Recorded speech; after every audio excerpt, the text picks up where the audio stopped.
Boa tarde, chegou a hora de você ficar muito mais informado. Confira os destaques desta edição. Cresce o número de vagas no trabalho formal, mais de 35 mil empregos foram criados.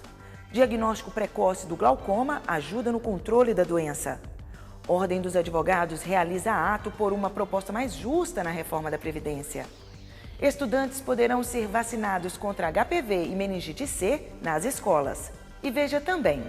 Hoje nós vamos falar a respeito da aplicação do dinheiro do Fundo de Garantia. A conta inativa você já sacou, ainda vai sacar, já sabe o que vai fazer com o dinheiro. O Osneide Camargo é vice-presidente da Associação Comercial e Industrial de Taubaté e está aqui com muitas ideias de aplicação de recursos, promoções. Não perca, já aqui. Você confere essas e outras informações no Repórter Setorial, que começa agora.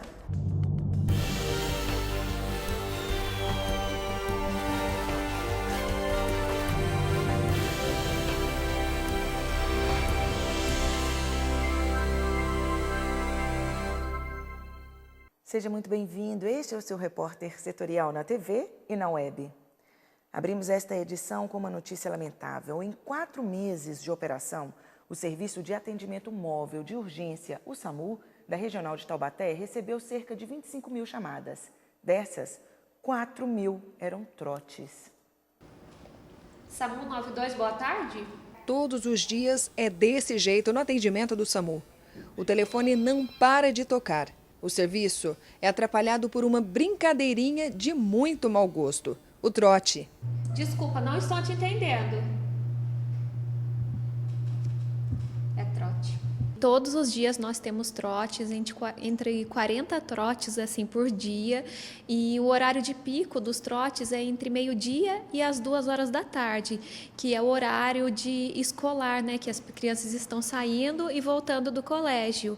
E geralmente a maioria dos casos é sim por crianças em telefones públicos, mas também temos casos de adultos que fica um pouco até mais frustrante, né? Que acabam assim completando o chamado, a ambulância indo até o local e sendo uma ocorrência falsa. Levantamento feito após os 3 primeiros meses de operação do SAMU, foi contabilizado uma média de 45 trotes por dia. Toda ocorrência é uma ocorrência. A partir do momento, né, que caiu aqui na regulação para a gente, seja um código vermelho ou um outro código, a gente tem tempo para se deslocar até lá. O que às vezes acontece é que a população omite algumas informações. E nesse tempo, se acontece algo mais grave com uma outra paciente, não que a gente vai deixar de atender a primeira, porque daí poderia estar sendo uma básica, né? Sendo que essa aqui é uma UTI. Então, até o deslocamento dessa grave, a gente não pode ir, né? Até se encerrar essa primeira. Crianças e adultos fazem chamadas que atrapalham quem de fato precisa. E para quem espera, o tempo é precioso. Além disso, o trote é crime e o autor pode pagar uma multa e até ficar recluso. Nós do SAMU, arriscamos nossas vidas para poder fazer o resgate, né? O socorro das pessoas que estão precisando de socorro. Então, o trote, ele é ruim, porque a gente sai com a ambulância, sai correndo pela cidade, com a sirene ligada, pedindo passagem para os automóveis, botando a nossa vida em risco para salvar outra pessoa, só que a gente chega num local, não tem, né? Quem ser salvo, não tem, o local é falso, é tudo falso, então foi um trote. Algumas vezes o regulador do SAMU consegue detectar que é um trote, mas às vezes não consegue. Né, que as pessoas simulam que estão desesperadas, simulam que não estão conseguindo falar, simulam, né, então a gente não consegue detectar. Nós tivemos acesso a algumas dessas ligações. Eles estão aqui na Vila Paulista arrebentando tudo, eu estou com arma aqui, polícia! Polícia! E teve essa outra também. SAMU, boa noite. Moça, a senhora pode vir aqui na Sem Brasil? Que acho que o carro bateu na moto aqui. É mentira. É verdade. Não, é mentira, tá? É verdade. Não vai ficar o cara, mancada, é nóis. Cara, mano, tô botando trote, mano. E é bom lembrar que qualquer um de nós pode precisar das equipes do SAMU. A OAB e mais 160 entidades do país realizaram um ato por uma proposta justa de reforma da Previdência. Os participantes vão entregar uma carta aberta sobre essa proposta aos parlamentares, com um texto elaborado em conjunto pelas instituições. O ato por uma proposta justa de reforma da Previdência é organizado pela Ordem dos Advogados do Brasil e por mais de 160 entidades contra o texto da PEC 287, que altera as regras de aposentadoria. A Ordem dos Advogados já se posicionou oficialmente contra a reforma da Previdência no mês passado. A instituição listou 10 abusos na matéria, entre eles a exigência de idade mínima de 65 anos para a aposentadoria de homens e mulheres. No Senado, o assunto também é recorrente nos debates. O senador Paulo Paim afirmou já ter assinaturas suficientes para instalar uma CPI da Previdência e que a proposta não tem condições de ser aprovada no Congresso. E tem até uma postagem que eu vi, onde uma criança diz: vovô, eu tenho que começar a trabalhar já para poder me aposentar? Claro que é um estilo de sátira, né? Porque ninguém vai conseguir se aposentar pela fórmula que foi apresentada por esse governo. O senador Assir Gurgax acredita que a reforma é necessária, mas que precisa de alguns ajustes. Eu considero que são necessários muitos ajustes da Previdência Social brasileira, principalmente por conta do rombo acumulado por má gestão e regras defasadas, bem como por conta do aumento da expectativa de vida da população brasileira. Portanto, eu sou contra muitos aspectos da proposta de reforma da Previdência apresentada pelo governo ao Congresso Nacional. Mas entendo que alguma coisa tem que ser feita.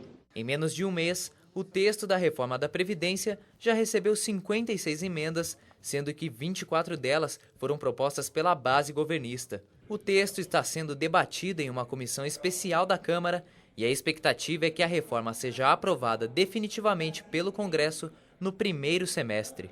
Depois de 2 anos de saldo negativo na geração de empregos, o Brasil voltou a abrir novas vagas. Segundo os dados do Cadastro Geral de Empregados e Desempregados, as contratações superaram as demissões em mais de 35 mil vagas.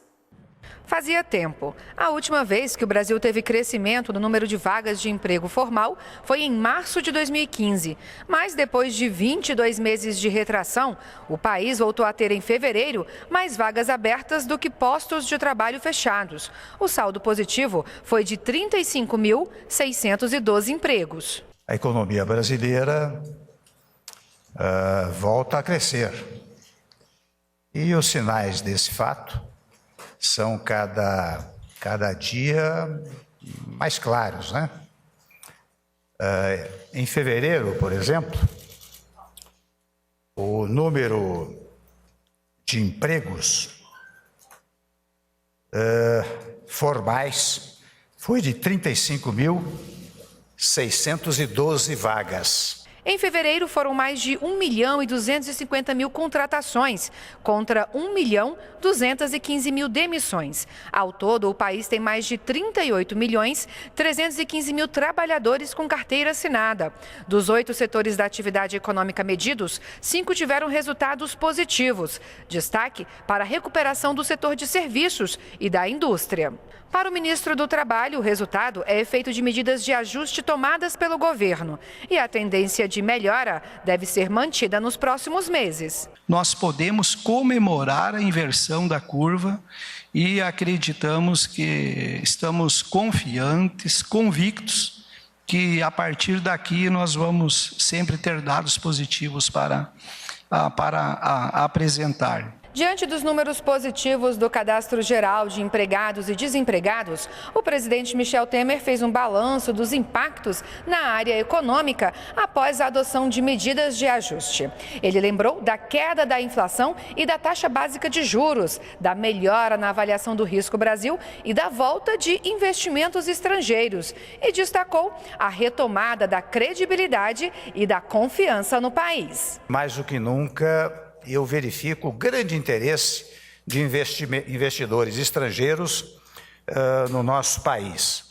Por isso que eu insisto, nós temos insistindo, né, nas reformas fundamentais para o país, muitas delas, como sabem, já aprovadas até o presente momento, outras que estão em tramitação. Fique agora com o comentário de hoje.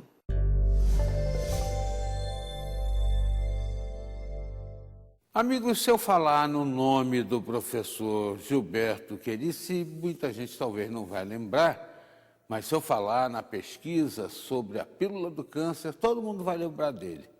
Se ele tivesse nascido nos Estados Unidos ou desenvolvido a pesquisa que fez por lá, há mais de 30 anos aqui no Brasil ele pesquisa isso. Se ele tivesse feito isso lá, certamente estava com mais dinheiro e reconhecimento. Mas como fez aqui, está levando 2 processos da própria instituição que ele fez parte, a USP, entendendo que esse burburinho aí sobre a pesquisa deu um ar de falta de credibilidade para a instituição. Ora, vejam vocês, o professor já ganhou 2 batalhas na justiça, mas sempre fica aquela dor, o dano moral. A pílula que ele desenvolveu aqui no Brasil e que está sendo tão discutida já vai ser comercializada lá nos Estados Unidos como fortificante, enquanto a Anvisa de lá não chega à conclusão se ela realmente é eficaz no combate ao câncer e suas mazelas.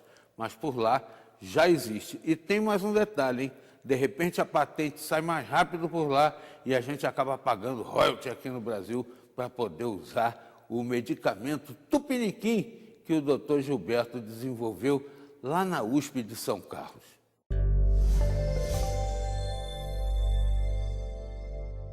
Ex-ministro da Justiça afirma que prática de Caixa 2 para financiamento de campanhas eleitorais é algo histórico e recorrente no Brasil. É o que você vai ver no próximo bloco.